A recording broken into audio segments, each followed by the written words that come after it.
Good evening. You are tuned in to AWANI Tonight with me, Cynthia Ng. Malaysia rejects any moves by the United States under President Donald Trump's administration to impose tariffs on foreign countries. Prime Minister Datuk Seri Anwar Ibrahim says any policy not conducive to free trade will not only impact the Southeast Asian region, but also the US itself. In an interview with TRT World, Anwar noted that the move to impose tariffs came at a time when emerging economies have established themselves on a strong footing. The Prime Minister was asked to comment on potential trade wars and impending tariffs to be imposed under Trump. He, however, assured that Malaysia would continue to maintain bilateral ties with both the US and China, despite their ongoing trade disputes. He also acknowledged that there would be a period of uncertainty at the start of Trump's tenure, but expressed optimism that this would soon stabilize over time.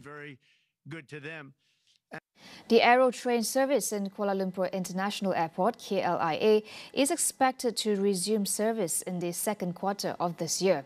Malaysia Airports Holdings Berhad confirms that significant technical improvements are underway with phased testing to ensure services resume on schedule. MAHB said the trains are undergoing extensive testing and awaiting approval from the Land Public Transport Agency and the Transport Ministry before they can return to full service. The new and upgraded trains will also have increased capacity, accommodating up to 270 passengers in 3 coaches, up from 230. The 456 million ringgit project has faced several delays, with the previous targeted operational date being January 31st this year. Its service was suspended since March 2023 due to severe malfunction. Instead of a full waiver, the government has announced a 50% toll discount for private vehicles in conjunction with Chinese New Year. This is to ease the travel costs during the festive season.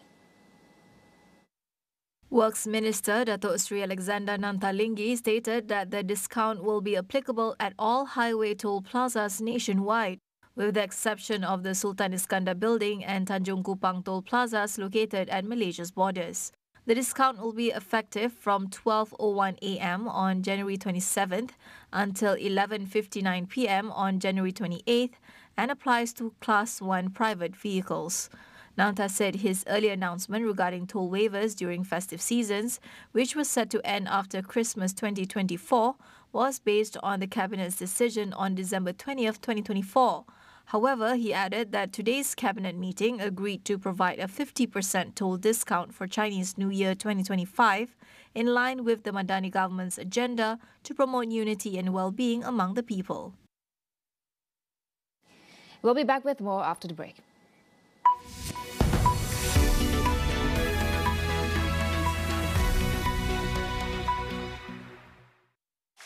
Rambut gugur lagi?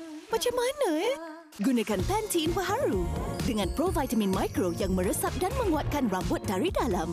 Rambut 10 kali lebih kuat terhadap rambut gugur. Pantene Baharu.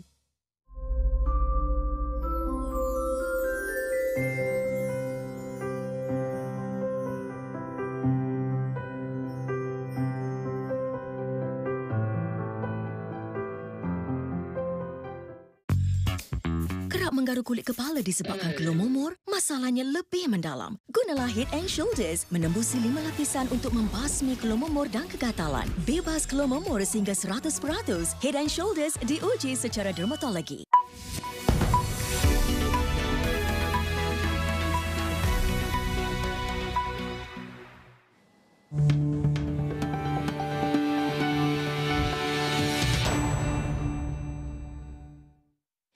It is the final day of the World Economic Forum 2025, where global leaders shared cautious optimism about the year ahead. For more insights from Davos, we turn to Astro AWANI's lead editor, Najib Aruf.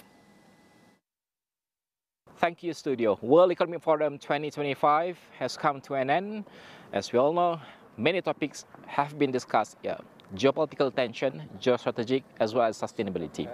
But the theme, collaboration at the age of intelligence, has been the crux of the discussion right here. Of course, we talk about artificial intelligence itself, but in many discussion right here, in one of the sessions, it's not just about AI that we normally do and use every day being discussed here, but rather about AGI, which is artificial general intelligence, which is refers to the type of artificial intelligence capable of performing any intellectual task that a human being can do. And also, unlike narrow AI, which we use every day, such as the language translation, image recognition, and also playing chess, for instance, but AGI would have the ability to learn, to reason, and also solve problems, understand context, and apply knowledge across a broad range of domains, essentially mimicking the human cognitive abilities. And of course, the current status of AGI as of now, AGI remains a theoretical goal and has not yet been achieved. But at the same time, we want to understand the opportunities and also challenges. Some of the opportunities of AGI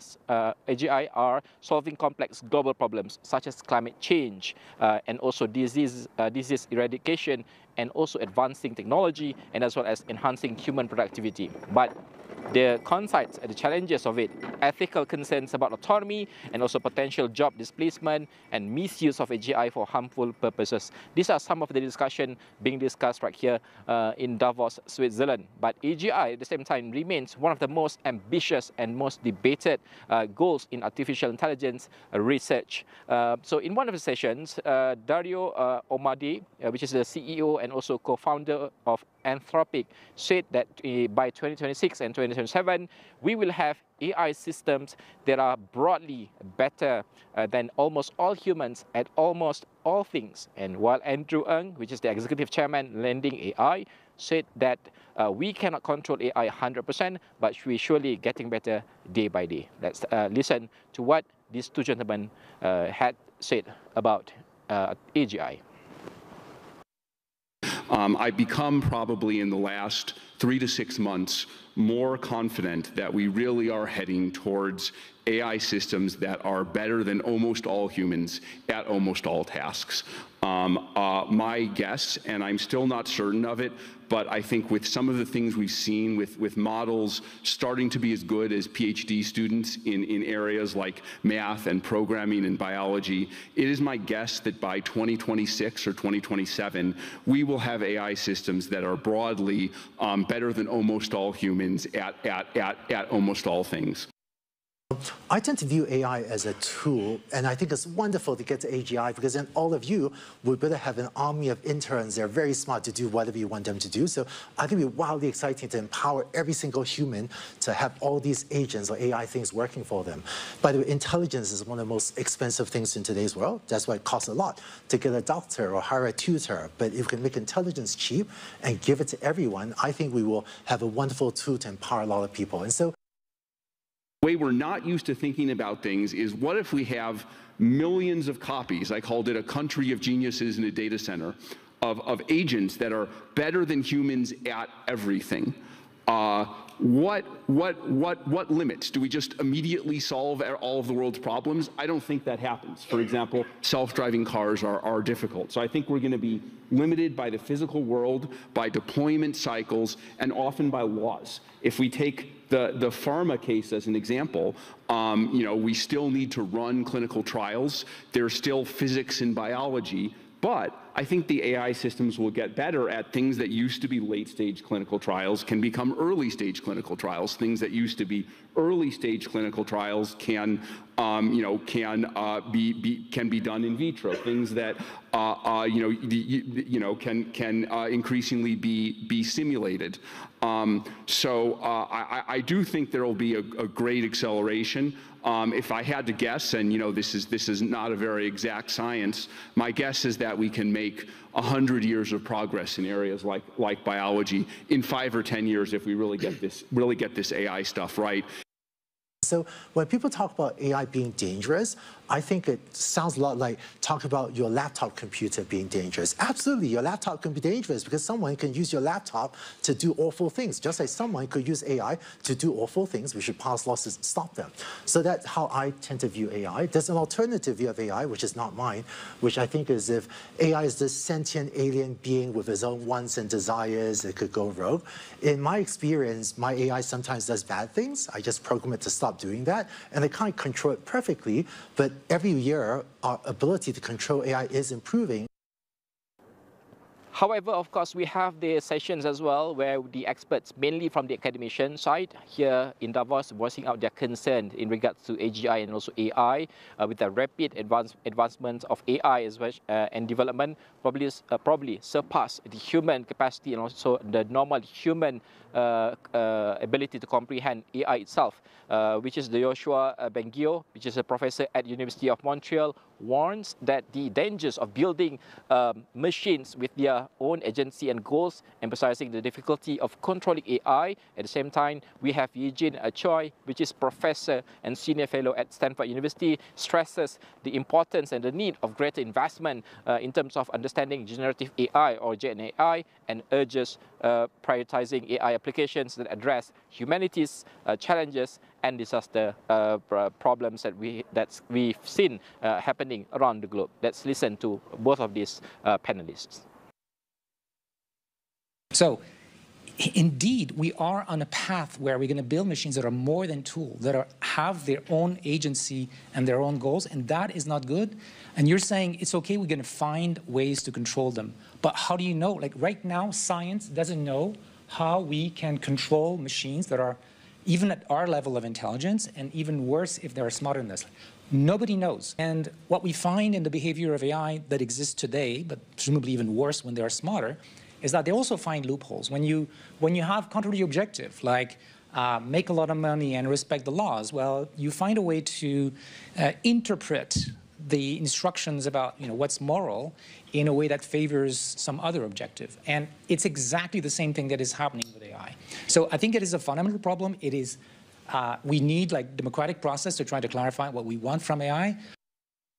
One is that because we don't know, we need more investment on scientific understanding about Gen AI. The fact that we know how to create that doesn't mean that we actually understand it. The fact that you can give life to humans doesn't mean that we actually understand how the body actually works or mental health works. We still have a lot to find out. Similarly, the fact that we know how to create Gen AI doesn't mean that we know how to control it or we know how things work.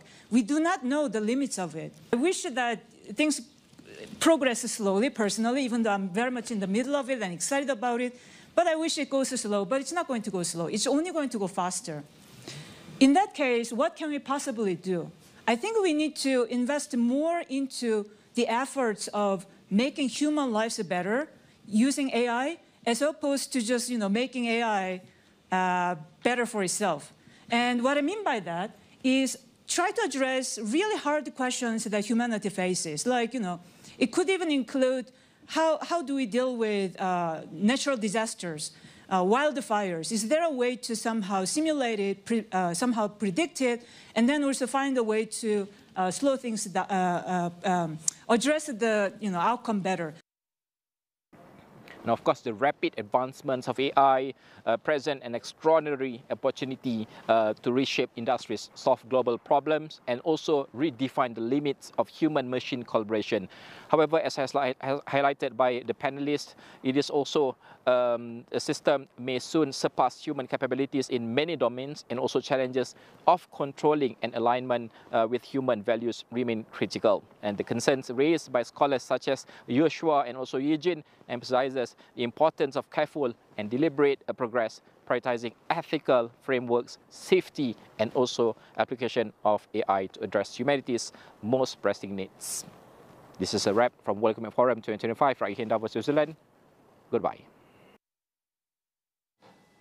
And that wraps up AWANI Tonight. Do check out our web portal, keeping you informed on the critical events shaping our world, all in one place at international.astroawani.com.